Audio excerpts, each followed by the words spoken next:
जब तक नियम को अपना सर्वस्व नहीं मानते तब तक प्रेम की प्राप्ति नहीं होती। नियम से आसक्ति हो जाती है। ये तो उपासना है। अगर वासना भी नियम से की जाए तो उसमें आसक्ति हो जाती है। मानो एक कोई तंबाकू है, वो खा रहा है, उसके खाते खाते इतनी आसक्ति हो जाएगी कि उसको लगेगा मैं इसके बिना जी नहीं सकता। ये नियम में पावर है, ये नियम में सामर्थ्य है। असत वस्तुओं का सेवन अगर नियम पूर्वक किया जाए तो ऐसा अनुभव कराने लगती है कि मैं उनके बिना रह नहीं सकता। तो यदि हम सच्चिदानंद प्रभु का भजन का नियम करें तो नियम में इतनी सामर्थ्य है कि कुछ समय के बाद आप भजन के बिना रह नहीं सकते, आपकी भजन में आसक्ति हो जाएगी। पर नियम पालन के लिए हर कष्ट सहना, यही तपस्या है। जिस नियम को हम लें उस नियम पालन करने के लिए चाहे हमें जितना कष्ट मिले, हम अपने नियम को न तोड़ें। तो नियम से भगवान प्रसन्न हो जाते हैं, क्योंकि नियम से ही प्रेम की प्राप्ति होती है। निंदन्तु नीति निपुणा यदिवा स्तुवन्तु लक्ष्मी समाविशतु गच्छतु वा यथेच्छम अद्यैव वा मरणमस्तु युगांतरे वा न्यायात् पथा प्रविचलन्ति पदम न धीरा। नियम पालन करने के लिए हमको इतना बलवान बनना पड़ेगा, चाहे लोग हमारी निंदा करें या हमारी स्तुति करें। लक्ष्मी सब नष्ट हो जाए, सारे सुख नष्ट हो जाए, अद्यैवा मरणमस्तु युगांतरे वा, अभी मर जाऊं या युगों में मरूं, इसकी कोई परवाह नहीं। पर मैं अपने सतमार्ग के नियम को नहीं तोड़ सकता। नियम बहुत बड़ी महिमा है। बलराम ब्रजवासी एक ब्रजवासी के नियम की बात बता रहे थे कि वो अपने गुरुजी का गुरुमंत्र 4 घंटे नियम पूर्वक जपते। तो जिस नियम में वो जप कर रहे थे उसी समय उनको सूचना मिली कि उनका पुत्र मथुरा और वृंदावन के बीच में एक्सीडेंट में मर गया है। वो आसन से खड़े नहीं हुए, आचमन किया और परिवार वालों को कहा जाओ अब तो मर ही गए हैं, उनकी अंत्येष्टि क्रिया की व्यवस्था करो, हमारा नियम पूरा हो जाएगा तब उठ के हम आएंगे। कितनी बड़ी बात है कि एक पुत्र, वो भी मरणासन अवस्था में, और हम उस समय नियम का पालन करने की बात करें। धीरा वही धैर्यवान है जो अपने नियम का पालन करे। नियम के पालन में देवता भी विघ्न डालते हैं, माया भी विघ्न डालती है, पर जो नियम ले कम से कम 12 वर्ष तक उसका पालन करे तो बहुत बहुत लाभ उसे प्राप्त होगा। आज किसी की आध्यात्मिक विशेष उन्नति इसीलिए नहीं दिखाई देती, नियम की पूर्ति की तरफ किसी का चिंतन नहीं है। हमारा नियम है, हम इतने बजे जगते हैं, इतने माला करते हैं, इतना पाठ करते हैं, सत्संग जाते हैं, अमुक अमुक हमारी दिनचर्या है। मनाया माला चला ली, मनाया नहीं। नियम। चैतन्य महाप्रभु जिनका पावन चरित्र आप सुन रहे हैं, नियम बना दिया, पूरी रात श्रीवास के घर कीर्तन होगा।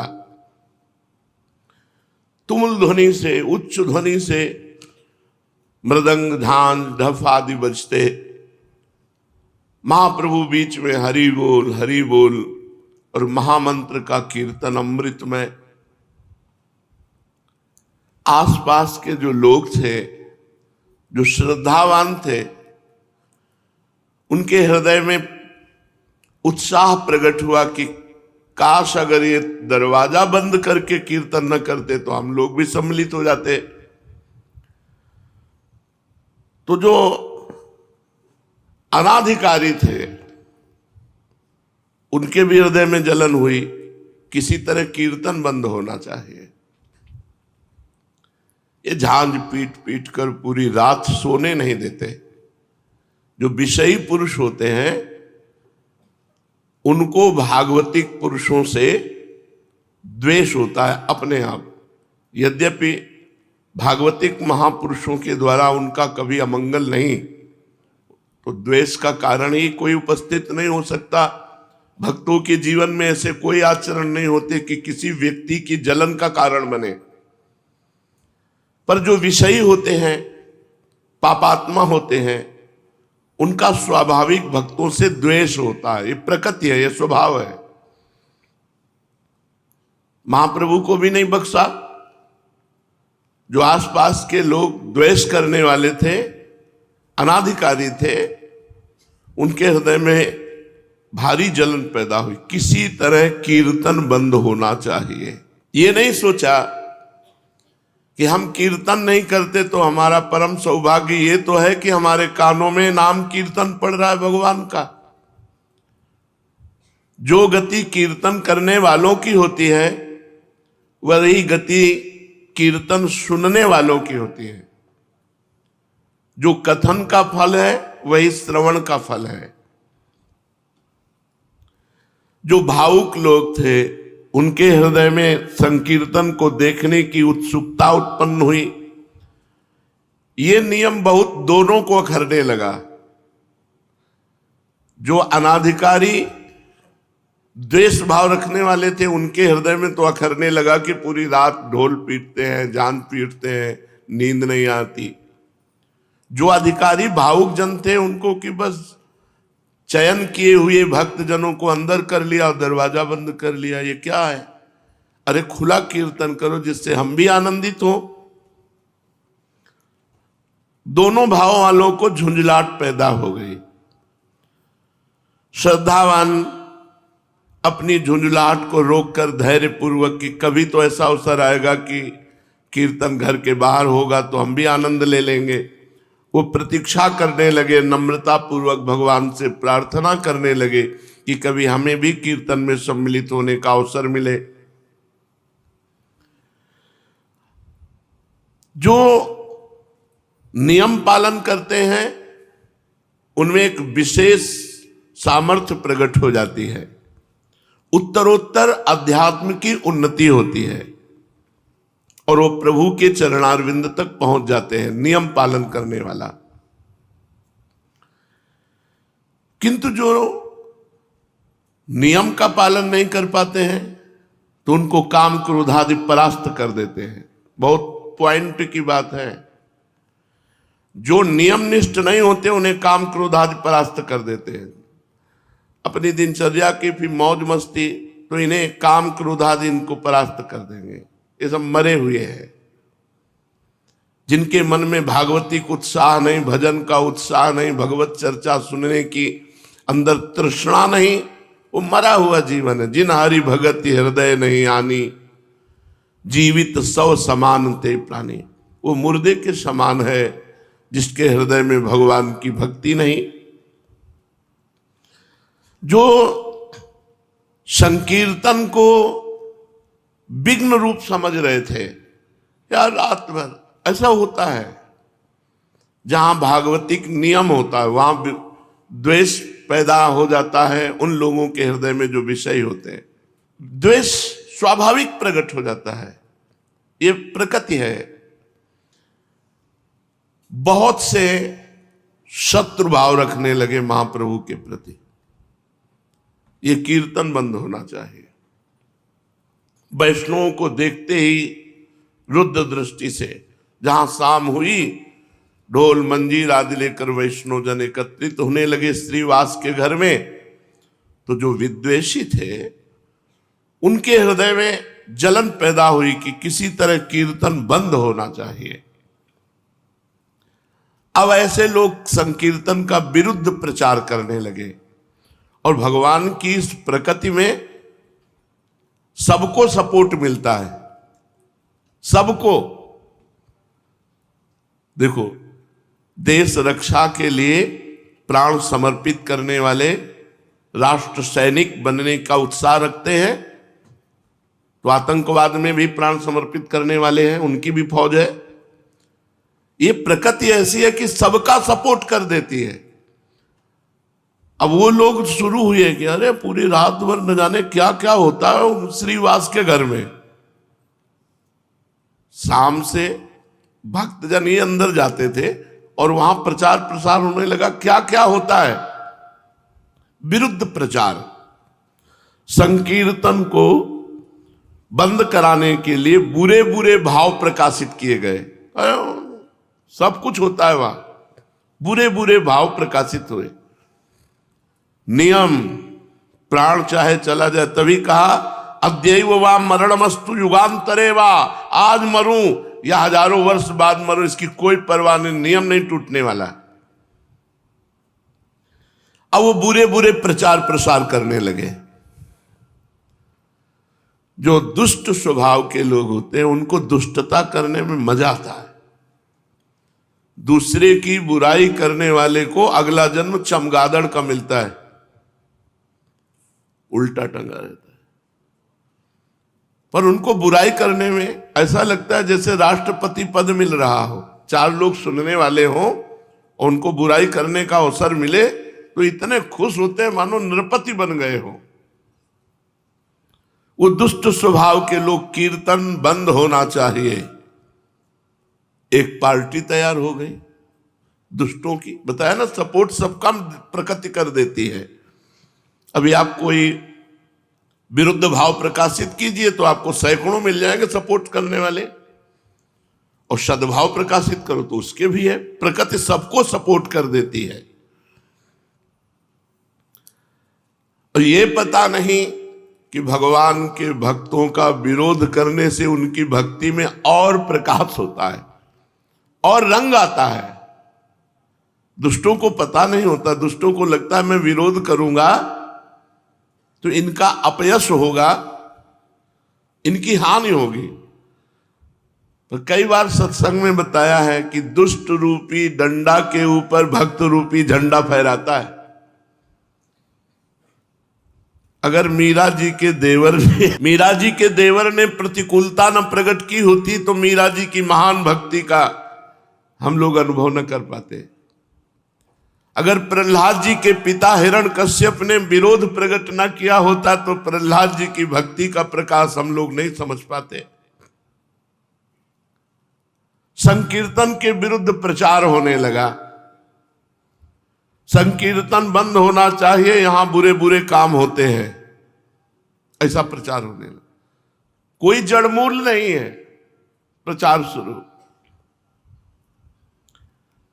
दुष्ट स्वभाव के नरकगामी अधोगति को प्राप्त होने वाले लोगों की पार्टी बन गई। ये अपने आचरण और भावों के द्वारा ही अपना सर्वनाश कर लेते हैं। भक्तों का विरोध करने का मतलब है पहाड़ में अपनी खोपड़ी फोड़ना। पहाड़ का कुछ नहीं बिगड़ता, तुम्हारा ही माथा चकनाचूर हो जाएगा। भक्त भगवान के भरोसे होता है। अरे जमाने जोर लगा ले, कितना जोर लगाएगा, भक्त और भगवान का झंडा कभी न झुकने पाएगा। क्या क्या नहीं किया हिरण्यकश्यप ने प्रहलाद जी पर कुछ उनकी भक्ति पे आंच आई क्या? विरोधियों के विरोध का और मंगल स्वरूप प्रकट हुआ। क्या मंगल स्वरूप? महाप्रभु को जोश आ गया। भक्तों को भयभीत देख करके महाप्रभु के हृदय में विश्वव्यापी संकीर्तन को फैलाने का, नहीं तो हो सकता था कि कई वर्षों चलता रहता दरवाजा बंद करके कीर्तन, लेकिन कीर्तन के विरोध ने कीर्तन को विश्वव्यापी बना दिया। दुष्ट पुरुषों के विरोध से महापुरुषों का बड़ा कार्य हो जाता है। ये दुष्ट जन जो है, विरोधी जन जो है, अभक्त जन जो है, उनके चरणों में प्रणाम है। ये भक्ति को, नियम निष्ठा को प्रकाशित करने वाले हैं। भक्तों को अगर किसी ने प्रकाशित किया तो भक्ति विरोधी आचरण वाले दुष्टों ने प्रकाशित किया। बलिहारी है उन दुष्टों की जिन्होंने ऐसे महान भक्तों को प्रकाशित कर दिया कि हम जान पाए कि इतनी क्षमता के महापुरुष है। भक्तजन और आनंदित होते हैं जब विरोध होता है। देखते हैं श्री जी क्या करते हैं, देखते हैं प्रभु क्या करते हैं। इनका कोई मंगलय विधान है और जब परिणाम निकल के आता है तो परम मंगल विधान। देखो यहां कीर्तन का विरोध, भारी विरोध शुरू हो गया। संकीर्तन विरोधियों ने संकीर्तन की पहले निंदा की, फिर रोकने का उपाय सब मिलकर सोचा कि क्या उपाय हो सकता है कीर्तन बंद हो जाए। संकीर्तन के विरुद्ध निंदा करना और ये उपाय सोचना किस तरह से इन भक्तों को भय प्राप्त हो जाए और ये कीर्तन बंद कर दे। महाप्रभु को इसकी कोई परवाह नहीं। श्री कृष्ण संकीर्तन में सदा संलग्न रहने लगे। सैकड़ों लोग विरोधी हो गए कीर्तन के। रात्रि भर संकीर्तन होता, भक्तगण जोर से हरि बोल की ध्वनि करते। आसपास के लोग दुष्टों के संग में हो गए क्योंकि नींद नहीं, नींद में दखल पड़ता। भांति भांति से कीर्तन के विरुद्ध भाव फैलाने लगे। कोई कहता ये लोग रात्रि भर ढोल पीटते हैं, चिल्लाते हैं, नींद नहीं आती, सोना हराम कर दिया। कोई कहता है योग तपस्या ज्ञान तो कुछ जानते नहीं है, इकट्ठे हो गए और चिल्लाते हैं। चिल्लाना ही ये भक्ति समझते हैं। कोई बीच में कहता जी पूरी हत्या की जड़ तो ये श्री बासुर है, ये भीख की रोटी खाता है और रात्रि भर अपने घर में कीर्तन कराता है, पूरा मोहल्ला परेशान है। 10-20 लोग ऐसे बैठ गए, कीर्तन का आनंद नहीं ले रहे, निंदा कर रहे हैं बैठकर, कीर्तन का विरोध की भावना। अब ये प्रचार प्रसार आपस में निंदा स्तुति का होते होते काजी के पास पहुंचा। कुछ लोगों ने काजी से रिपोर्ट की कि श्रीवास के घर रात्रि भर बड़ा उपद्रव होता है, वहां जो नहीं होना चाहिए वो भी होता है, आप इस पर दखल डालिए। अब दुष्टों को तो बड़ा आनंद हुआ। अब ये प्रचार करने लगे कि राजा की तरफ से कीर्तन करने वालों के लिए फौज भेजी गई है और वो आएंगे, कीर्तन करने वालों को बांध कर ले जाएंगे, सजा देंगे, जेल में डाल देंगे। और श्रीवास का घर तो तोड़ फोड़ करके गंगा जी में बहा देंगे। कीर्तन करने वालों की अब खैर नहीं, ऐसे पूरे नवद्वीप में खबर फैल गई जब काजी को सूचना मिली। अब आई है नियम की परीक्षा की घड़ी। अब उनमें जो कुछ हल्के भाव वाले थे उन्होंने कहा भाई कृष्ण कृष्ण जपना तो हम जप लेंगे अब, लेकिन राजा के डंडे कौन खाएगा, जेल में कौन बंद होगा। तो श्रीवास जी के घर आना बंद कर दिया। उनमें जो कच्चे दिल वाले थे, भाई हम तो कीर्तन करते, हमारा तो कोई दोष नहीं, हम तो साफ कह देंगे कि हम भाई अब आज से कीर्तन में नहीं जाएंगे। और सही बात है, किवाड़ बंद करके कीर्तन करने की जरूरत क्या है। कुछ कमजोर दिल वाले जो थे वो उधर ही सपोर्ट में हो गए भयवश। ऐसा नहीं होना चाहिए। अच्छा, कुछ लोग होते हैं दो मुंह वाले, इधर भी मौजली उधर भी मौजली। दुष्टों की तरफ दुष्टता का सहयोग कर दिया, साधु की तरफ साधुता का। अरे आप कीर्तन करो, देखेंगे जो होगा। और बहुत अच्छा किया, रात भर कीर्तन करके जो है किसी को चैन नहीं लेने देते, दोनों तरफ। तो ऐसे जो कुछ वो तो डर गए। कुछ लोगों ने कहा जब तक फौज ना आवे तब तक कीर्तन चालू रखो, फिर फौज आएगी तो देखा जाएगा। हिम्मती जो भक्तजन थे। कुछ ने कहा कि चलो काजी से जाके कहते हैं कीर्तन में स्त्रियों को भी अंदर ले जाते हैं। मालूम पड़ता है ये लोग शास्त्र विरुद्ध आचरण करने वाले वाम मार्गी। यहां तक ये लोग पता नहीं क्या सोच सकते हैं, कितना सोच सकते हैं विरोधी। और ये एक यहीं की बात नहीं कि कीर्तन में गदाधर भट्ट जी जब कथा कहते तो भगवान में डूब करके ऐसे कथा कहते कि कथा सुनने वाले वैरागी और प्रेमी हो जाते। संसार से वैराग्य और भगवान से अनुराग। तो एक कल्याण सिंह नाम के कथा सुनने आते थे, बड़े धनी मानी थे।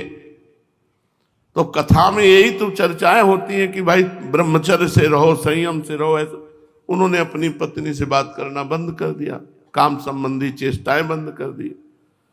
अब पत्नी तो कथा सुनने आती नहीं थी। उसने विचार किया कि ये पंडित कथावाचक ही हमारी जिंदगी में आग लगा दी। अब हमारे पति हमसे बातें नहीं करते। कल्याण सिंह, हम इन पंडित की धुलेंगे जिससे हमारे पति की श्रद्धा पंडित के प्रति खत्म हो जाए। तो कथा सुनना बंद कर देंगे तो फिर हमसे पति पत्नी का प्यार। एक दिन देखा कि एक गर्भवती गली गली मांग रही थी भिक्षा। ऐसे बुलाया और कहा कि ऐसे एक एक दाने मांगती घूम रही, तुझे को असरफियां देंगे, ले। और वहां कथा हो रही है। सभा में जाके कह दे कि पंडित जी जब गर्भ नहीं रहा था तो खूब आते हो, अब गर्भ रह गया है, अब इसका पालन पोषण कौन करेगा? बस इतना तुझे कहना है, जितना पैसा कहेगी उतना देंगे। और वो टुकड़े टुकड़े भीख मांगने वाली, उसके लिए क्या कहने, वो तो निर्लज्ज थी। उसने असरफियां ली और पहुंची कथा में। पंडित जी, तो अब जैसे कथा में पंडित कोई स्त्री पहुंच जाए तो सब, जब ये नहीं था तो खूब आते थे, अब जब ये हो गया तो तुम्हारा आना बंद हो गया, इसका पालन पोषण कौन करेगा? वो भी बड़े मौजियल। उन्होंने कहा तू चिंता मत कर, बैठ, इसका भी पालन पोषण होगा। जिसने दिया है वह उसका पालन पोषण भी करेगा। अब तो खुशखुशी होने लगी आपस में। यार हम कहते थे पाखंडी है, कोई कहता नहीं यार बहुत सही महात्मा है ये। कुछ सदविचार कुछ असद विचार। जो निष्ठावान थे उन्होंने कहा आपने झूठ ऐसा क्यों आरोप किया। और गदाधर भट्ट जी एकदम बिल्कुल समान भाव में, मान अपमान में समान स्थिति रखने वाले महापुरुष। उनमें से एक बहुत समर्पित थे, उन्होंने इशारे से पीछे बुलाया ऐसे। तो कल्याण सिंह जी महाराज वहां कथा में बैठे हुए थे। उनका सच्ची बता, कभी जानती इनको तू? और उसने जब देखा कि कई लोग आ गए मारी डालेंगे तो उसने कहा हम बिल्कुल नहीं जानते, हमको तो पैसा मिला है कहने के लिए। बोले चल, सभा में कहे चल कर, हजारों की श्रद्धा नष्ट हो रही, किसने तुझे पैसा दिया? तो कहा कोई कल्याण सिंह है, उनकी पत्नी ने हमको दिया पैसा की सभा में बोल। जब वो सभा में बुलवाया, कल्याण सिंह को समझाया गदाधर भट्ट ने कि वो अपनी काम पीड़ा के कारण ऐसा करे, उसका ना त्याग करो ना उसको दंड दो। तो जो भागवतिक उत्साह होते हैं उनमें माया अपना प्रभाव डालती है। कीर्तन विरोधियों ने यहां तक काजी के पास सूचना पहुंचा दी कि कीर्तन में स्त्रियों को भी ले जाया जाता है, पता नहीं क्या क्या होता है। ऐसा ऊपर से सुनाने के लिए तो जोर जोर से हरे कृष्ण कीर्तन करते हैं, भीतर पता नहीं क्या क्या करते हैं। ऐसा काजी के दिमाग में भर दिया। नवद्वीप के काजी के सामने संकीर्तन की शिकायत, काजी ने सबकी बातें सुनी और कहा आप लोग चिंता मत करें, हम कीर्तन तुरंत बंद करा देते हैं। अब तो शिकायत करने वाले दुष्टों की छाती फूल गई, अपने अपने स्थान पर मुस्कुराते हुए लौट कर आए कि अब फौज आएगी, सबको बंदी बनाएगी, कीर्तन आज से बंद, चैन से सोने को मिलेगा। अब तो बाजार में नवद्वीप के संकीर्तन की अफवाह, कोई सही है कोई गलत है, कोई अब देखो इनको कर्मों का भोग भोगना पड़ेगा, अरे न जाने क्या बड़ा प्रपंच है। संसारी लोग कहते हैं ना कि भाई 100% में कुछ परसेंट तो सही होगा ही। ये दुष्ट लोग 100 में 100% ही पूरा का पूरा ऐसा दिखा देंगे जिसमें 1% सही नहीं है। अब महाप्रभु चैतन्य देव प्रभु के अवतार और भगवान नाम कीर्तन की जय हो रही, वहां कहीं कुछ अमंगल हो रहा, लेकिन इन दुष्टों ने ऐसा काजी को भरा कि कोई कहता अजी ये जोर जोर से हल्ला मचा रहे थे, भगवान नाराज हो गए, अब इनको दंड मिलेगा, बढ़िया है बढ़िया है, ऐसा लोग कहने लगे। कोई कहता अरे कहो तो अभी विरोध हो गया, नहीं आगे अकाल पड़ जाता, ऐसे ऐसे भी लोग ये पूरी रात जो हल्ला मचाते हैं, भगवान नाराज होकर अकाल पैदा कर देते, ये तो अच्छा हुआ विरोध हो गया। भगवान नाम कीर्तन से नाम संकीर्तनम यस्य सर्व पाप प्रणाशनम। घट घट व्यापी अंतर्यामी, भगवान सब जानते हैं, तुम लोगों का मुख बंद कर देंगे। जो अच्छे हृदय वाले थे वो कहते भगवान सर्वांतर्यामी, वो सब जानते हैं, तुम लोग जो अफवाह उड़ा रहे हो, तुम लोगों का अच्छी तरह मुख बंद कर देंगे भगवान। उसी समय कोई हृदय की जलन मिटाने के लिए द्वेष बुद्धि से कहता भैया ये 2-4 दिन के अब ढोल नगाड़े हैं, ये सब बंद हो जाएंगे, अब काजी नाराज हो गया है। श्रीवास पंडित ने भी ये सब बातें सुनी। अब उनके मन में भय उत्पन्न हुआ, और गौड़ देश का राजा मुसलमानी था, बादशाह, हिंदू धर्म का विरोधी यवन, उनका हो सकता है वो हमारे धर्म को जानता नहीं है और उसका विरोध करके ये सब कर सकता है, राजा है। और हिंदू जनों ने ही जाकर के विरोध भाव शिकायत की, तो जरूर हो सकता है ऐसा। श्रीवास जी के मन में भय सताया। लोगों के मुख से ऐसी बातें सुनकर के प्रायः सब भक्तों के हृदय में डर घुस गया अंदर, क्योंकि यवन हिंदू धर्म विरोधी राजा है और हिंदू जन ही शिकायत कर रहे हैं, तो जरूर कोई न कोई उपद्रव। श्रीवास पंडित जी के पास आकर के सब भक्त जन सलाह करने लगे कि क्या करना चाहिए। कोई कोई तो कहने लगे अजी कुछ दिन के लिए बंद कर दो नाम कीर्तन, जब ये सब शांत हो जाए तब फिर शुरू कर देंगे। कोई कहते भैया अब तो हम तो जय श्री कृष्ण नवद्वीप ही छोड़ रहे हैं कुछ दिनों के लिए, जब सब शांत होगा तो लौट आएंगे, अब हम तो रिश्ते नातेदारों के आ जाएंगे, अब कीर्तन में नहीं आएंगे। उनकी बातें सुनकर श्रीवास पंडित ने कहा भाई अब जो होना होगा सो होगा, भगवान श्री हरि सबका भला करेंगे। हम श्री कृष्ण कीर्तन करते, कोई गलत काम तो नहीं करते ना, देखा जाएगा। अगर भगवान का नाम कीर्तन करने पर कष्ट आएगा, बंदी बनाए जाएंगे, मारे जाएंगे, तो हम वो सब सहेंगे। श्रीवास पंडित ने भक्तों को तो इस प्रकार समझा दिया, लेकिन अंदर अंदर वो भी भयभीत थे। उन्होंने अपने मनोगत भावों को प्रभु के सम्मुख प्रकट नहीं किया। प्रभु तो सबके भावों को समझने वाले थे। चैतन्य महाप्रभु ने सब भक्तों के भावों को देखा, सब डगमगा रहे हैं। यवन राजा के कारण सब भयभीत हो रहे हैं, इसलिए इनको निर्भय कैसे किया जाए, महाप्रभु विचार करने लगे। एक दिन प्रभु ने अपने संपूर्ण शरीर में सुगंधित चंदन लगाया, घुंघराले काले काले सुंदर बालों में सुगंधित तेल डाला, मूल्यवान स्वच्छ और महीन वस्त्र पहने, साथ में 2-4 भक्तों को लेकर गंगा किनारे की ओर चल पड़े। उनके अरुण अधर पान की लाली लगने से और भी अत्यधिक अरुण बन गए थे।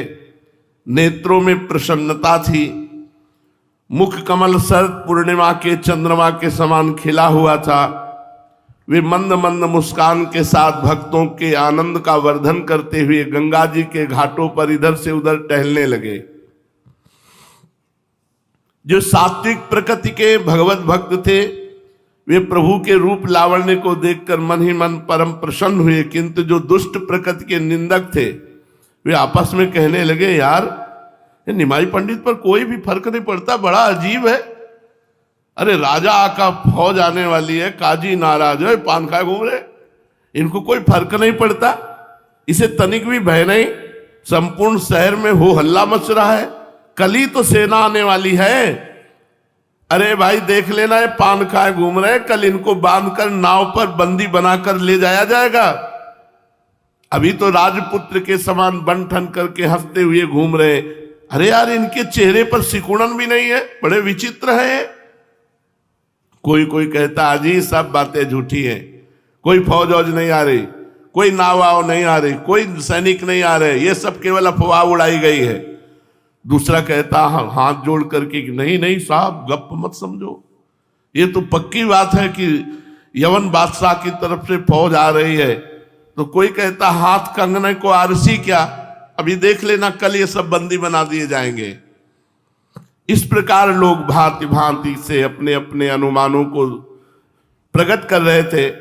और महाप्रभु भक्तों के साथ आनंद में गंगा के किनारे विहरण कर रहे थे। इसी बीच प्रभु के पुराने परिचित पंडित गंगा जी पर संध्या वंदन करने के लिए आए। प्रभु को देखकर प्रणाम किया और आपस में वार्तालाप करने लगे। पंडितों ने कहा, निमाई पंडित सुन रहे तुम्हें पकड़ने के लिए राजा की तरफ से सेना आ रही है। संपूर्ण शहर में बड़ी गर्म अफवाह है कि तुम सब बंदी बनाए जाओगे। यदि ऐसी ही बात है तो हमें लगता है कुछ दिन के लिए तुम नवद्वीप छोड़ दो, फिर आ जाना। अभी कहीं बाहर जाओ जिससे तुम्हें राजा के सैनिक बंदी बनाकर न ले जाएं। राजा के साथ विरोध करना ठीक नहीं, फिर ऐसे राजा के साथ जो हमारे धर्म को जानता ही नहीं, धर्म विरोधी है यवन। समस्त पंडितों ने चैतन्य महाप्रभु को ये राय दी कि इस समय तुम्हें छोड़ करके चले जाना चाहिए, आगे जैसा समय आवे फिर देख लेना। प्रभु ने उपेक्षा के साथ कहा, अजी जो होगा सो देखा जाएगा। हम नवद्वीप छोड़कर तो कहीं नहीं जा सकते, और यदि तुम्हारी सलाह सही है तो हम नवद्वीप छोड़कर कहीं जाएं, वो बादशाह कहीं से भी बंदी बनवा लेगा। हम तो गौड़ देश छोड़कर अब जाने वाले नहीं, यहीं रहेंगे। अगर भगवान हमें बंदी बनाना चाहते, दुख देना चाहते तो हम उसे सहेंगे, कीर्तन बंद नहीं करेंगे, कीर्तन नहीं बंद होगा। और देखो जब कोई धर्म से चलता है तो उसकी परीक्षा होती है, और दुख सहना ही धर्म की कसौटी है। हम सहेंगे, जो कुछ होगा देखेंगे। देखना है ये कि कौन कौन से भक्त इस समय इस प्रश्न में सही उत्तर देते हैं। परीक्षा की, धर्म की कसौटी पर कौन खरे उतरते हैं। जिस वेशधारी में ये गुण हो उसे ही संत कहते हैं। उसकी वाणी से केवल भगवत यश ही निकलता है। जब चार के बीच में बैठेगा तो भगवत चर्चा, ये पहली पहचान संत की। भगवान नारायण लक्ष्मी जी सहित समस्त पार्षदों को पहचान बताए हैं कि मेरे भक्त की सबसे पहली पहचान है कि वो जब बात करेगा तो मेरा नाम निकलेगा, मेरी बात निकलेगी। कहां गए थे वो? श्री जी की कृपा से परिक्रमा करके आ रहे थे। श्री जी ने ऐसी प्रेरणा की परिक्रमा होके आ रहे। और कैसे बड़ी कृपा है लाडली जी की, नहीं और सब कैसे, बस श्री जी की बहुत कृपा है, बड़ी करुणामयी है। अपने जैसे अधमों को स्वीकार शुरू पिंड छुड़ाना उसको मुश्किल पड़ जाएगा। ऐसे प्रेमी हैं, खड़े खड़े वो ऊब जाएगा, कब भागो। वो चर्चा वृंदावन प्रिया जो लाडली लालो के, ऐसे प्रियालाल के प्रेमी जन होते हैं कि उनको बस भगवत चर्चा ही करनी। अगर जबान खुली तो भगवत चर्चा। धूप है कि क्या है, देखा है मधुकरी मांगने जा रहे संत जन मिल गए, खड़े धूप में नंगे पैर, चर्चा और घंटों चर्चा हो रही। बोधयंता परस्परम कथयंति च माम नित्यम तुष्यंति च रमंति च। ये कठिन बात है। चर्चा करते तो बहुत मिलते हैं, पर तुष्यंति च रमंति च, उसी में संतुष्ट होगा, आनंदित, उसी में रमण कर रहा है, उसे कोई चाह नहीं। भगवत चर्चा हुई मानो पेट भर गया। कितनी अहोभाग्य, 1 घंटा से भगवान की चर्चा हो रही, प्रियालाल की चर्चा हो रही। आगे कह रहे हरि को भजन, साधु की पहचान हर समय भजन परायण। कोई माला से जप रहा है, कोई बिना माला से जप रहा है। बिना माला से जपने वालों की पहचान होती, वो गुरु प्रसाद से जागृत होती। एक दृष्टि में पता चल जाएगा ये बहिर्मुख है या अंतर्मुख होकर नाम जप कर रहा है। जहां एक दृष्टि गई तो पता चल जाता है। अंतर्मुख का एक अलग होता है, वो एक कुछ अलग चेहरा हो, चाहे जितना वो छुपाना चाहे नहीं छुपा सकता। एक दृष्टि में पता चलता है नाम जापक है, अंतर से में नाम चल रहा है। और चाहे जितना दिखाना चाहे, मान लो ऐसे बाहर, तो अंतर में पता चल जाएगा ये केवल सामने की बात है, अंतर में इसके नहीं चल रहा है। दोनों बातें भजन करने वालों को अपने आप पता हो जाती है। उपासक, संत, भागवत, महाभागवत, इन सब की पहचान भजन से ही है। कल चर्चा जब विश्राम हो रही थी सुना था, आधे पल के लिए भी त्रिभुवन की राज्य लक्ष्मी देने पर जो अपने प्रभु का भजन नहीं छोड़ता, सुमिरन नहीं छोड़ता, वो महाभागवत है। तो हरि को भजन ये प्रधान बात है। मुंह खुले तो भगवत चर्चा और मुंह बंद तो नाम चल रहा है। राधा वल्लभ श्री हरिवंश, राधा वल्लभ श्री हरिवंश, या जो गुरु जी ने दिया हो, जो नाम प्रिय हो, राधा राधा, ये मान लो, बहुत आनंदित हो जाओगे। मान लो कुछ पैसा नहीं लगना हो, बहुत बड़े धनी हो जाओगे, बहुत बड़ा लाभ मिल जाएगा। ये सब पुण्य रुई का ढेर समझो, एक अपराध बन जाए सब भस्म हो जाएंगे। नाम सोना है, सोना जितना तपेगा उतना ही चमकेगा, नष्ट होने वाली नहीं, अविनाशी वस्तु है। कमा लो ये सोना। ये जो सोना है, सोना, ये सोना वास्तविक सोना, इसी सोना में सोवत पांव पसार, पूरी रात निकल जाए, जब नींद ना आवे, मंत्र चले, तब समझो। इसके लिए कभी सर्दी में कंबल नहीं उड़े गए, इसी बात के अभ्यास के लिए कभी कंबल नहीं। जो नीचे मार्किन पहने वही मार्किन उतार कर ऐसे पैर से फंसा के सर, पूरा शरीर कांप रहा है। मंत्राकार वृत्ति, पेट में अन्न नहीं, ऊपर वस्त्र नहीं, गंगा का किनारा, भीषण सर्दी, 1 मिनट नींद नहीं, मंत्राकार। 4 बजे गंगा में फिर खड़े हुए। ऐसे थोड़ी भागवती की वृत्ति बनाई जाती है। ऐसे लगा जाता है जैसे गरीब आदमी ओवर टाइम करके पैसा कमाता है, किसान आदमी रात दिन लगा रहता है। ऐसे कायर पुरुष थोड़ी भजनानंदी होते हैं। ये शरीर को बहुत दुलार करने वाले भजनानंदी नहीं होते। सच्ची मानिए, जितना सुख शरीर को दोगे उतना अध्यात्म सुख से हीन होते चले जाओगे। मारो इस प्रकृति जन्य की अधीनता को, तुमने जो स्वीकार कर रखी। हर प्रकृति का वार सीधे सहो। यह प्रवचन नहीं करते, जीवन में जो जिए वो बता रहे हैं। किसी आश्रम में ठहरना नहीं, ऐसे आश्रम में ठहरना जहां जंगल किसी का जाना नहीं, ऐसे बहुत से आश्रम मिले। जीवन भर प्रकृति से लड़ना रहा है, तभी परमात्म चिंतन का एक तार भाव बनता है। जब सीधे प्रकृति का वार सहे, यम ही न व्यथ्यन्ते ते पुरुषम पुरुषर्षम। काशी के घाटों में जो तपन होती थी दिन भर धूप की, तो रात्रि के 2 बजे तक तपना ही होती थी, और 2 बजे उठ के नहा के विश्वनाथ जी जाना है। जीवन को एकदम प्रकृति से वार सहने वाला बना ले तो बहुत आनंद आता है।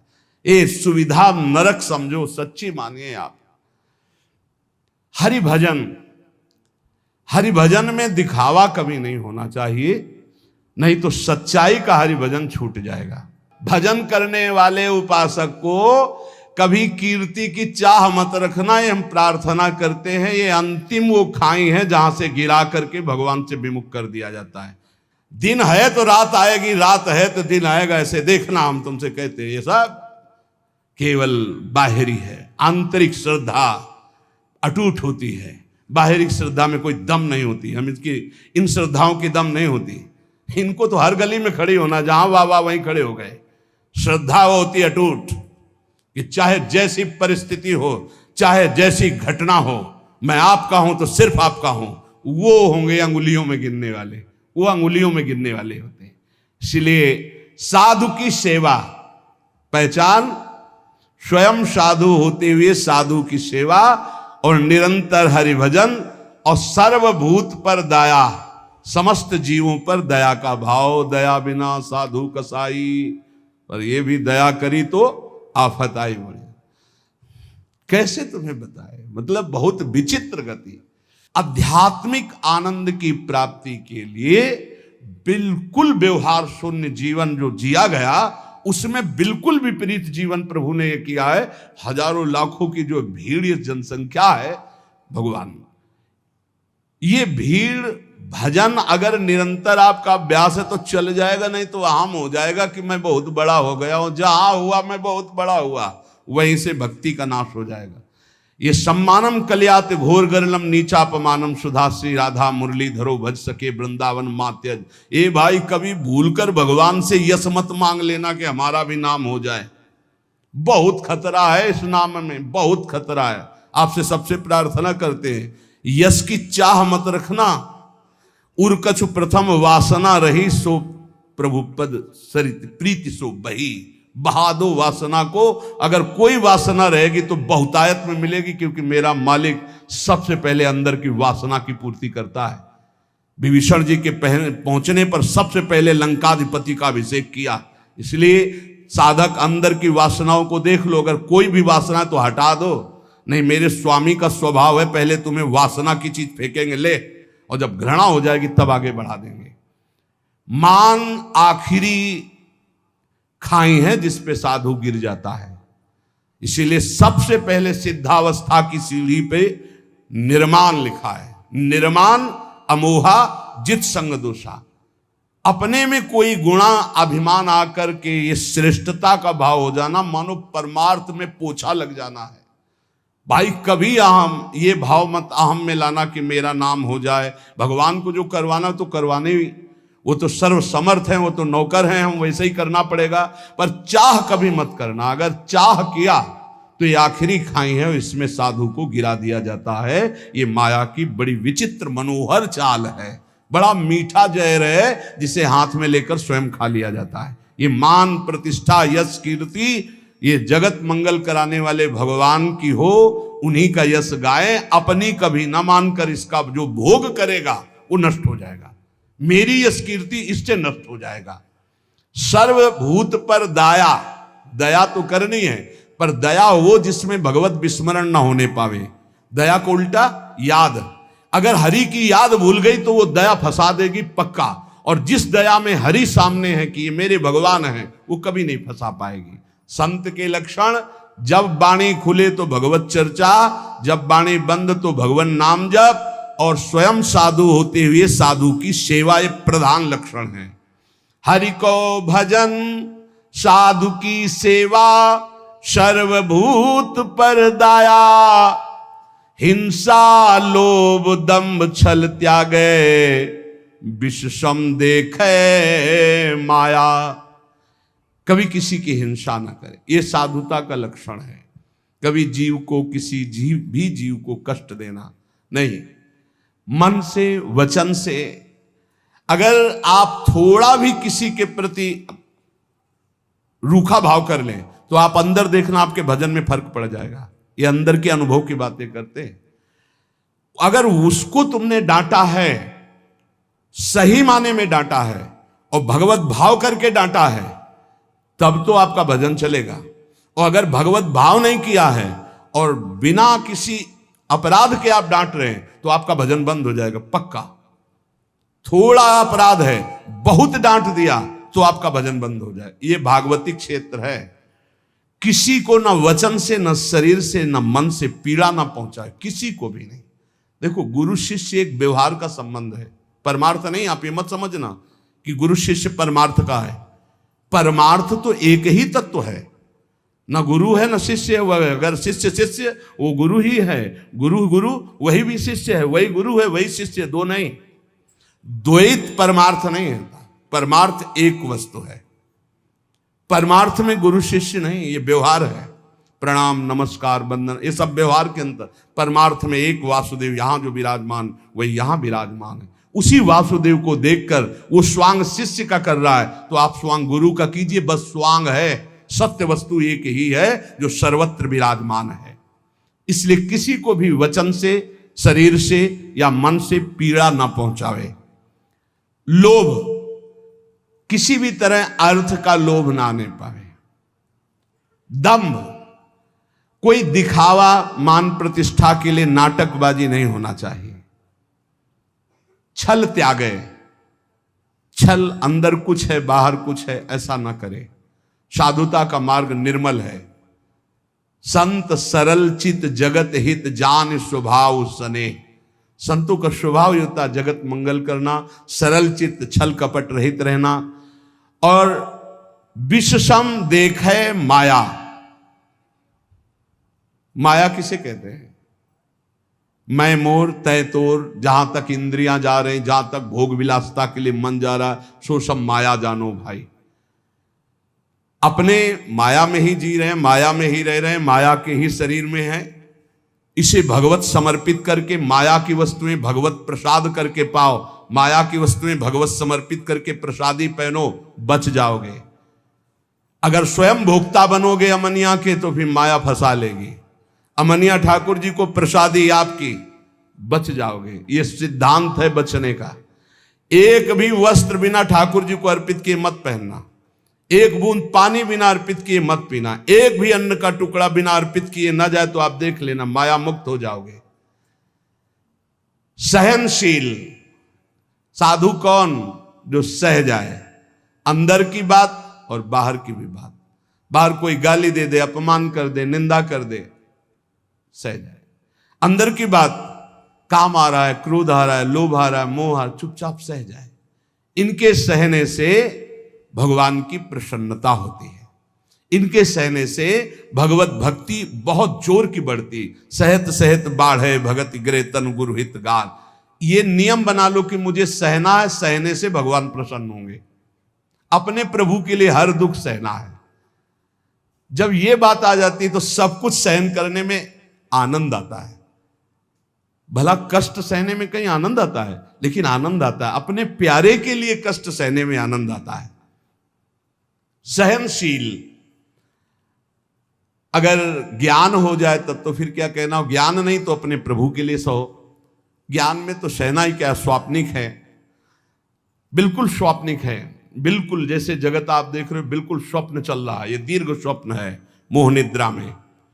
भक्ति में उसे ऐसे ले लो कि भगवान की लीला हो रही है, तो हमें भगवान सहना चाहते हैं इसलिए गाली दिला रहे हैं, इसलिए निंदा करा रहे हैं, इसलिए अपमान करा रहे हैं, चुपचाप सह जाओ। आशय उदार, आशय उदार होना चाहिए। आशय हमारा सांसारिक नहीं होना चाहिए। आशय क्या है? भगवत प्राप्ति। भगवत प्राप्ति के लिए हमें हर बात सहनी है। धीरज, धैर्यवान। भगवत प्राप्ति अगर आशय नहीं, लक्ष्य नहीं तो आप सह नहीं सकते, पक्का समझ लेना। भगवत प्राप्ति के लिए सह सकते हो। भगवान की बड़ी विचित्र लीला, बड़े बड़े सिद्धों को पिटवाया है और पुजवाया है, दोनों काम करते हैं वो। पुजवाना भी वाह वाह और पिटवाना भी, ये दोनों काम साथ उनके चलते रहते हैं। अगर ऊपर से कुम्हार पीटता है मटकी को तो अंदर से हाथ दिए रहता है, ऐसे दोनों कार्य होते हैं। अब बोलो बूढ़े बाबा माधवदास जी हैं जगन्नाथपुरी में, और उनकी कौन सी परीक्षा बकाया है? साथ ले जाते हैं बाबा, रात्रि में शयन हो जाता है जगन्नाथ जी का, आते हैं बाबा चलो आज राजा के बगीचे के कटहल का, बड़ी खुशबू मार रही, पके कटहल है, तो जय जय आप सुबह हमने आदेश करें, हम राजा के पास जाएंगे, भिक्षा मांगेंगे, वो कटहल लाके आपको दे देंगे। जब राजा सुनेंगे कि आपको कटहल पसंद है तो बगीचा ही आपके नाम करवा। तो बाबा जो चोरी में आनंद मिलता है वो साहूकारी से मांग के थोड़ी ठीक लगेगा। बोले वैसे प्रभु चोरी क्या, हो तो आप ही का बगीचा है, आपका ही तो है। बोले उपदेश मत करो, हमारे साथ चलो। बाबा को ले गए, बाउंड्री फंदवाए, ठाकुर जी झील कर बाउंड्री सुनको, 9 किशोर ये तो आप चढ़ गए। बाबा आप ऊपर के टहल के पैर में, वो बहुत पका है। बोले अनीति मत करो जय जय, आप 9 किशोर आप चढ़ो, हम नीचे हैं। बाबा तुम चढ़ो, हम नीचे से बताते रहे। जो एक कटहल एक तोड़कर पका फेंका, उसने कहा वाह वाह बाबा बहुत। अरे बोले जय जय, इतनी जोर से वाह वाह कह रहे हो कि चौकीदार सब जान जाएंगे, पिटवाओगे आप हमें। फिर दूसरा जो फिर वाह वाह, तो दरवाजा खुला, चौकीदार आए, आप तो अंतर ध्यान हो गए, पकड़े गए माधोदास। रात्रि का समय तो 10-5 डंडा होता, पर जब देखे कि कौन है तो पता चला कि तो माधोदास बाबा। तब सुबह राजा के सामने पेशगी हुई।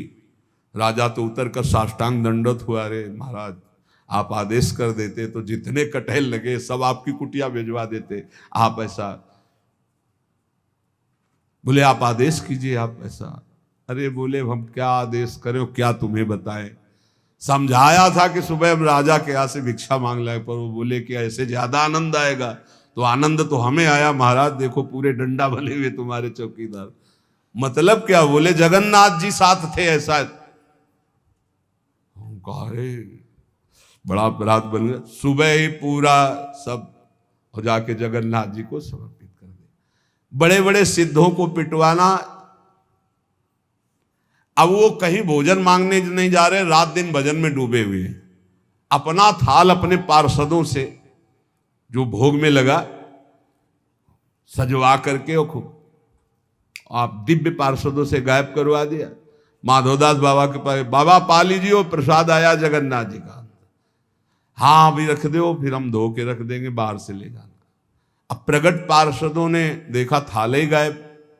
अब पूरी हल्ला मच गया, जगन्नाथ जी का थाल गायब भोग का। जब माधोदास बाबा भजन से उठे, खूब प्रसाद पाया और समुद्र से धोकर अपनी झोपड़ी के ऐसे कुटिया के ऐसे किनारे।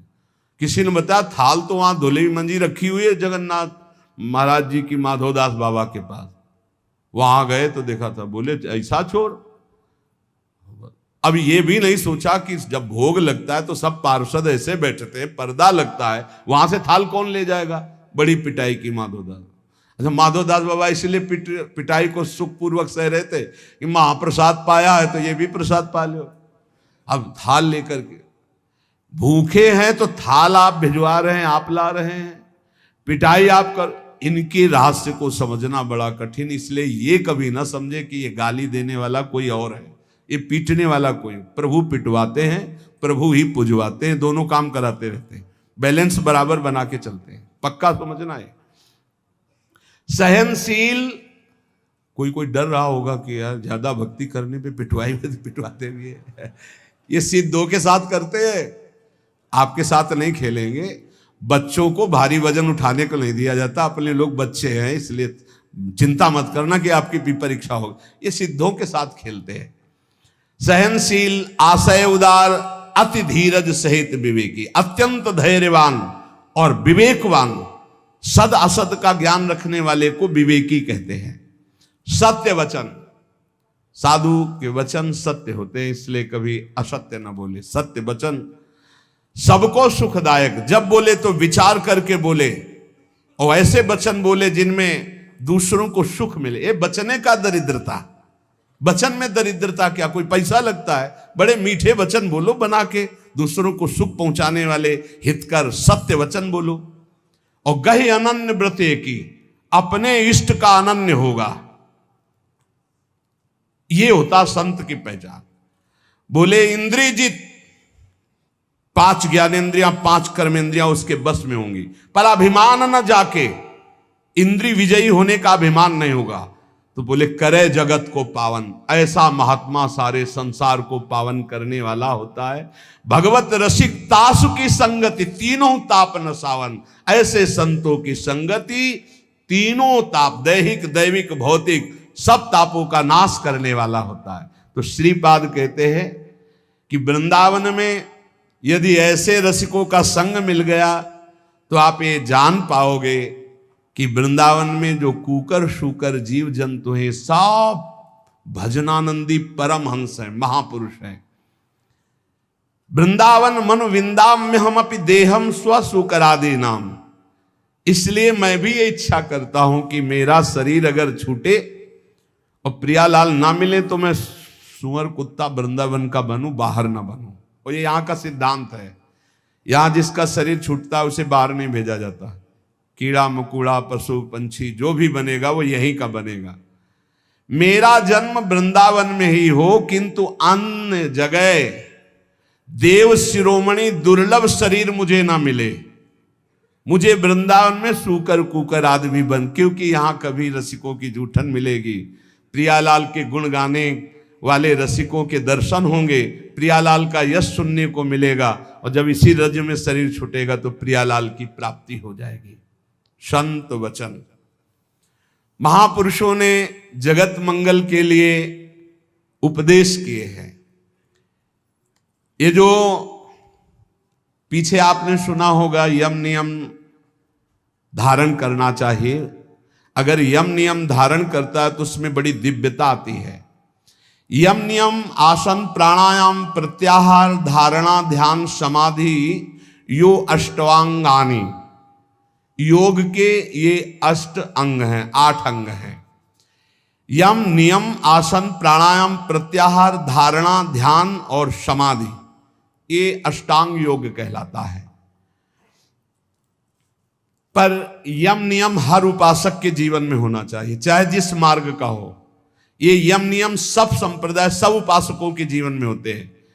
क्या यम? ये 5 होते हैं। अहिंसा सत्य आस्तेय ब्रह्मचर्य अपरिग्रहा यमाह, ये यम। किसी की हिंसा न करना, सत्य आचरण, सत्य भाषण, सत्य विचार, किसी की चोरी न करना, सदैव ब्रह्मचर्य का पालन या गृहस्थ में उचित ब्रह्मचर्य का पालन, और अपरिग्रह, किसी से भी दान न लेना, ये यम है। अगर यम का पालन किया जाए, अपरिग्रह स्थैर्य जन्म कथंत संबोधा, अगर किसी से जिंदगी भर कोई दान ना ले, यम का और नियम का पालन करे, तो उसे कई जन्मों की स्मृति प्राप्त हो जाएगी।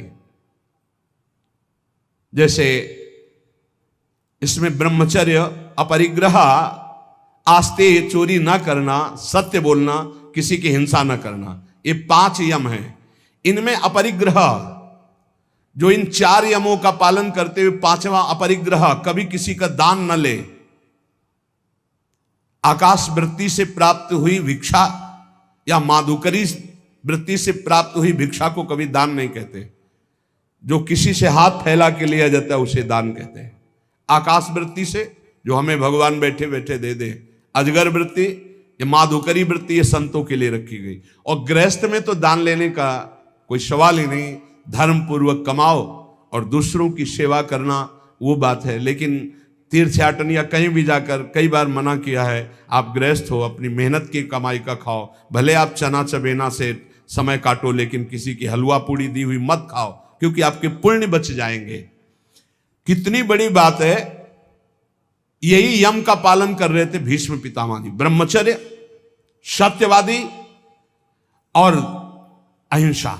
अहिंसा का तात्पर्य बहुत सूक्ष्म होता है। जो धर्म विरुद्ध आचरण करने वालों को धर्म युक्त दंड देता है वो हिंसा नहीं मानी जाती। अहिंसा का मतलब यही नहीं कि केवल अधर्मी पुरुष है, पापाचरण कर रहा है, आपका राजकीय पद में अधिकार है कि उसको दंडित किया जाए और आप उसे कि मैं तो अहिंसा व्रती छोड़ दिया, अब हिंसा हो गई, क्योंकि वो हजारों को अधर्म करके दुख देगा, वो तुम्हें पाप लगेगा। तुम अधिकार प्राप्त हो राजकीय विधान से, उसको दंडित करो, उसको शासन में लो। अधिक पापी है तो उसको न्याय के द्वारा ऐसे कब्जे में रखा जाए जिससे वो अपराध ना कर पावे। तो कहीं कहीं हिंसा भी अहिंसा हो जाती है, हिंसा भी अहिंसा हो जाती है। जैसे हम पीछे सुनाया था वो लकड़ी हरी उजाले का, पूरे 4 को मारा तो पूरा गांव बच गया, तो वो अहिंसा हो गई, वो पुण्य हो गया। भीष्म पितामह जी को भगवान से कह रहे कि मुझे 100 जन्म की पूरी याद है, पीछे मैंने कोई ऐसा पाप नहीं किया जो ऐसा भोग रहा हूं। ऐसे ये जो पूर्व जन्मों की स्मृति है, ये यम धारण करने से प्राप्त हो जाती है। अहिंसा, सत्य, चोरी न करना, ब्रह्मचर्य धारण करना और किसी से परिग्रह न लेना, दान न लेना।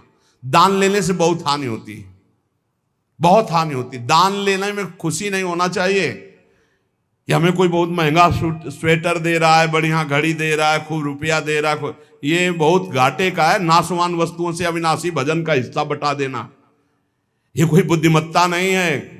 सहज में काम चलाओ और खूब भजन करके जगत मंगल करो, भजन करके भगवत प्राप्ति करो। देखो कितनी बढ़िया बात कह रहे हैं, अपरिग्रह स्थैर्य जन्म कंथता संबोधा। अनेक जन्मों की वो याद बैठे बैठे कर सकता है, पूर्व जन्म में मैं कौन था या पूर्व जन्म में आप कौन थे। जो किसी का कभी दान नहीं लिया और अखंड ब्रह्मचर्य से रहता है, सत्य बोलता है, चोरी नहीं करता, किसी की हिंसा नहीं करता, जो ब्रह्मचर्य से रहता है। ब्रह्मचर्य प्रतिष्ठायाम वीर लाभः।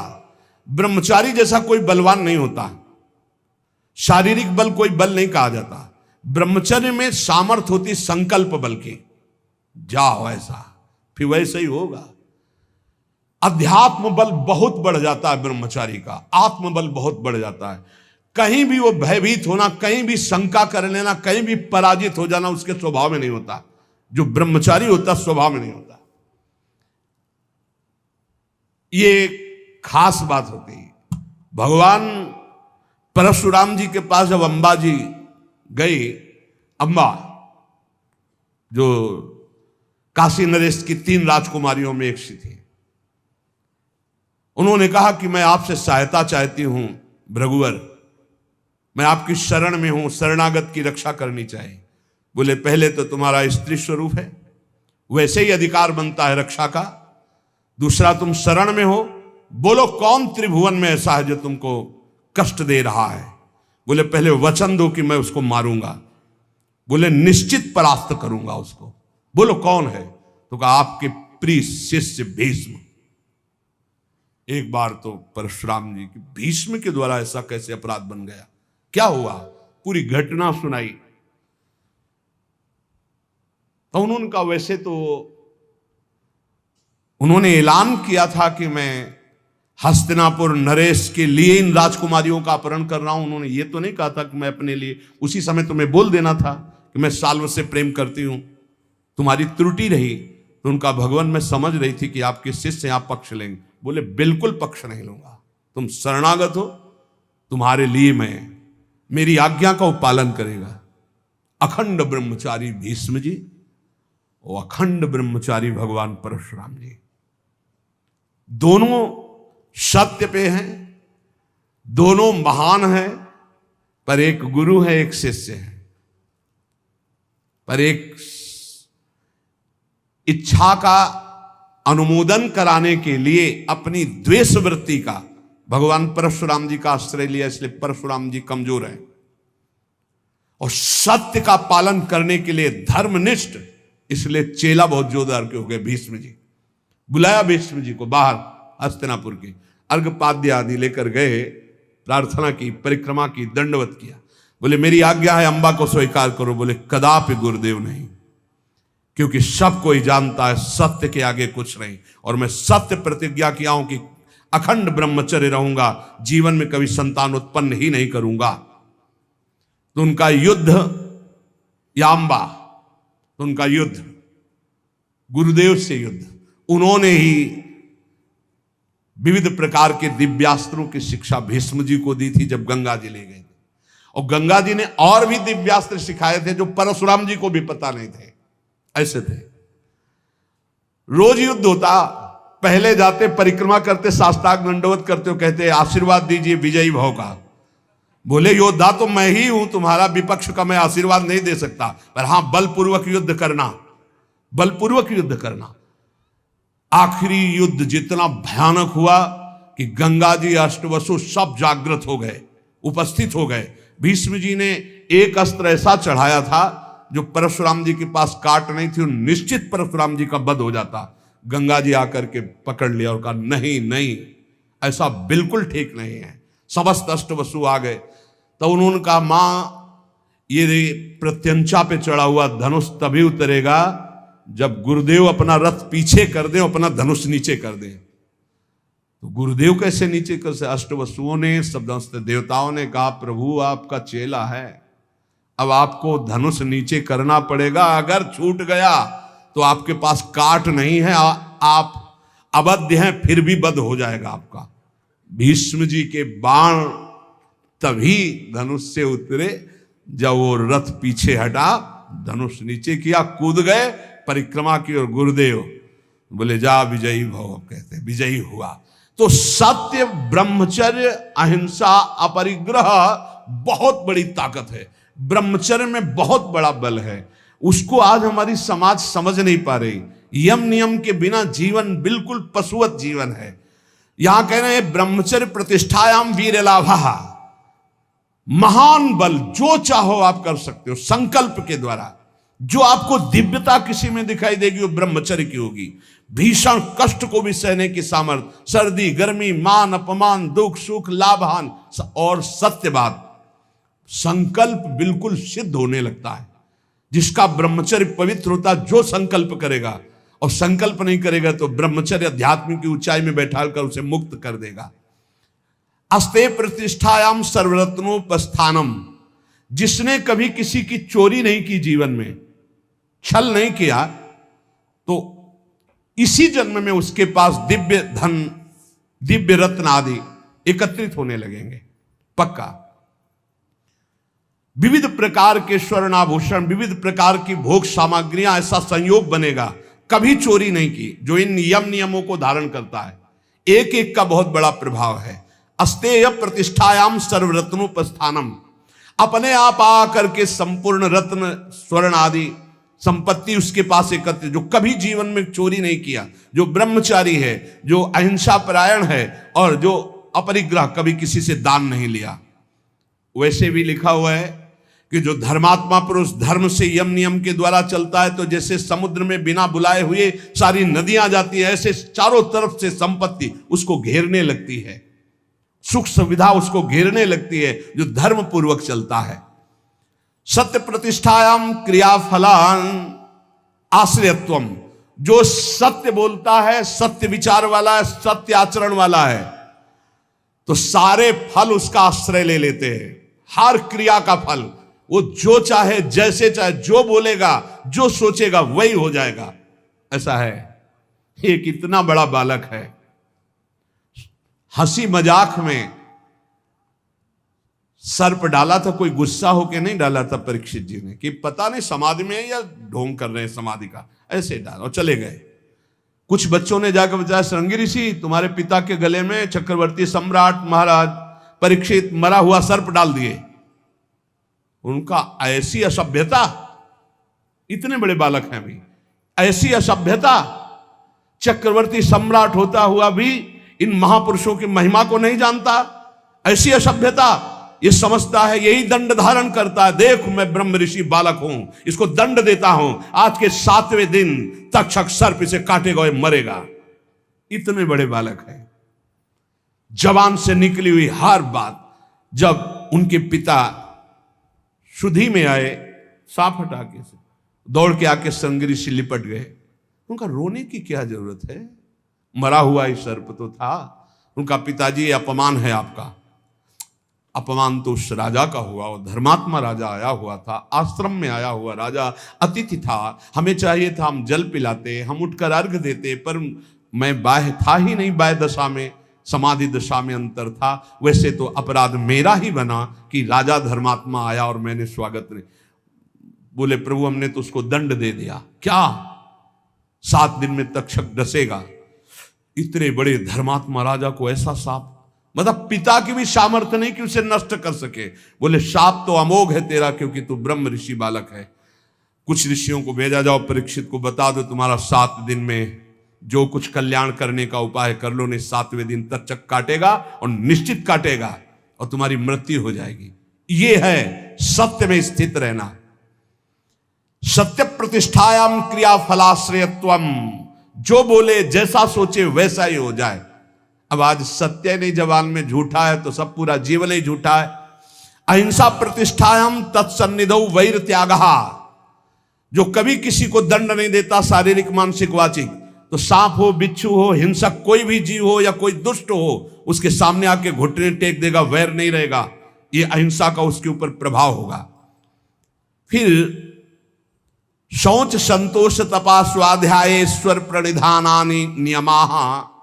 शौच, संतोष, तपस्या, स्वाध्याय, ईश्वर शरणागति, ये 5 नियम है। यम नियम जिसके अंदर सब सुख संपत्ति आ जाएगी, लेकिन यम नियम छोड़ करके मनमानी आचरण करने वाले सब दुख विपत्ति आ जाएगी। और सो है, देख लो यम नियम कौन धारण कर रहा है? जानते ही नहीं कि यम नियम है क्या, क्योंकि जानने के लिए शास्त्र स्वाध्याय संत संग चाहिए, वो तो बड़े भाग्य से मिलता है। 5 यम जिनका फल सुन चुके। यम अहिंसा सत्य अस्ते ब्रह्मचर्य परिग्रह। नियम शौच, शौच शरीर को पवित्र रखना, वस्त्र पवित्र रखना, ये इनका बहुत बड़ा प्रभाव है। इसको ऐसा ना समझा जाए कि खिलवाड़ है। अगर शौचाचार का नियम आप पालन करते हैं तो शौचा स्वांग जुगुप्सा परई रसंसर्ग, इसका फल होगा कि शरीर से आपको वैराग्य हो जाएगा, अपने शरीर से, और काम भोग भोगने की इच्छा का नाश हो जाएगा। जितना अपवित्र शरीर रहता है उतना ही कामी पुरुष होता है वो, ध्यान रखना। जो दूसरे के शरीरों का स्पर्श नहीं करता, अपने शरीर को पवित्र रखता है, वस्त्र पवित्र, शौचाचार का नियम, तो उसको शरीर संसर्ग की इच्छा का नाश हो जाएगा, काम भोग की इच्छा का नाश हो जाएगा। बड़ा प्रभाव है इन यम नियमों का। शौचाचारत जुगुप्सया, अपने शरीर से उसे वैराग्य हो जाएगा, घृणा हो जाएगी, शरीर राग नष्ट हो जाएगा। और परैर संसर्गः, दूसरे शरीर का संसर्ग करने की इच्छा का नाश हो जाएगा, काम वासना नहीं रहेगी, जो पवित्र शरीर और वस्त्र रखता है। संतोष, संतोष ये बहुत बड़ी अंतःकरण की उपलब्धि है। सुख, संतोष, समस्त कामनाएं नष्ट हो जाती हैं। बिन संतोष न काम न साही, अछत काम सुख सपने उनाई। संतोष सबसे बड़ा धन है। जिसके पास संतोष रूपी धन है उससे बड़ा कोई धनी नहीं। और संतोष तभी होता है जब भगवत शरणागति होती। मेरे प्रभु है ना, आज कुछ नहीं है लेकिन मेरे प्रभु हैं। जिस दिन प्रभु चाहेंगे तो एक पलक झपकते अनंत ब्रह्मांड रच दिए, मेरे लिए सुविधा भेजना उनके लिए कौन सी कठिन बात है, ऐसा विश्वास रहता है। संतोष, मन प्रसन्न रहता है। संतोष, चित्त एकाग्र रहता है। संतोष, इंद्रियां बस में रहती। संतोष, भगवत साक्षात्कार करा देता है। इतने गुण हैं संतोष में। संतोष धारण करे, जैसी परिस्थिति जोई जोई प्यारो करे सोई मुहि भावे। शौच, संतोष और तपहा। तप कहते हैं कायेंद्री सिद्धि रशुद्धि क्षयात तपसहा। अपनी दिनचर्या में जो शारीरिक कष्ट है, जो मानसिक कष्ट है, उसको जो सहता है वो तपस्वी कहा जाता है। शारीरिक कष्ट, अब पूरी रात हो गई अपनी दिनचर्या करते हुए, रात ही समझो 9 बजे 10 बजे से 11, 12, 1 बजे जग गए, फिर लगे 10, सवा 10 बजे तक, फिर खा पी के जरा सा विश्राम, फिर दिनचर्या। ना चैन से सोना है, ना कोई मनोरंजन है, ना कोई भोग वासना का खेल है। रात दिन जलते हुए आगे बढ़े। क्या हो रहा है इससे? आप रोज विजयी हो रहे माया पर। कायेंद्रीय सिद्धि रशुद्धि क्षयात तपसा। समस्त अशुद्धियां पाप तुम्हारे नष्ट हो रहे हैं और शरीर और इंद्रियां परम पवित्र हो रहे हैं। सिद्धि ही सिद्धि, जो चाहोगे वो प्राप्त हो जाएगा। ये तपस्या से, तपस्या से ब्रह्मा जी सृष्टि रचते हैं, तपस्या से ही महादेव जी इसका संहार करते हैं, तपस्या से ही हरि इसका पालन करते हैं। तप बहुत बड़ी वस्तु है। जिसके जीवन में तप नहीं वो कुछ नहीं समझ सकता। श्री हरिवंश प्रसिद्ध धर्म समुझैना अलप तप। थोड़े तपस्या वाला हरिवंश धर्म को नहीं समझ सकता। तप किसे कहते हैं? अपनी दिनचर्या में शारीरिक मानसिक जो कष्ट मिलते हैं उनको सहना। स्वाध्याय, शास्त्र का अपने इष्ट देवता के गुणों से भरा हुआ जो ग्रंथ है उसे शास्त्र कहते हैं। जैसे अपने श्रीमद चतुरासी जी, 42 लीला, श्रीमद राधा सुधा निधि, सेवक वाणी, सब इष्ट रस से भरी हुई। स्वाध्यायात इष्ट देवता संप्रयोग, स्वाध्याय करने वाला इष्ट देवता का साक्षात्कार करने की सामर्थ्य प्राप्त कर लेता है। शौच, संतोष, तप, स्वाध्याय और ईश्वर प्रणिधान, समाधि सिद्धि ईश्वर प्रणिधानात, जो भगवान की शरण में हो जाता है भगवान उसे समता प्रदान कर देते हैं, उस समत्व को प्राप्त हो जाता है। इसलिए हृदय में ये 5 यम, मन वचन कर्म से किसी की हिंसा न करना, सत्य बोलना, सत्य आचरण करना, सत्य विचार करना, किसी की चोरी न करना, सदैव ब्रह्मचर्य का पालन करना, किसी का भी किसी तरह से दान स्वीकार न करना, ये यम। और शरीर पवित्र रखना, संतोष हृदय में रखना, तपस्या के द्वारा मन इंद्रियों को पावन करना, अपने इष्ट ग्रंथ का स्वाध्याय करना और अपने इष्ट देव की शरण में रहना, ये नियम, यम नियम का जो पालन करता है वो सब भरपूर हो जाता है। लौकिक पारलौकिक समस्त सिद्धियां उसे प्राप्त हो जाती है। इसलिए यम नियम का पालन करते हुए निरंतर नाम जप करते हुए जितनी श्वासें हैं अब अपने को पवित्र कर लो, अब हमारा समय व्यर्थ न जाने पावे।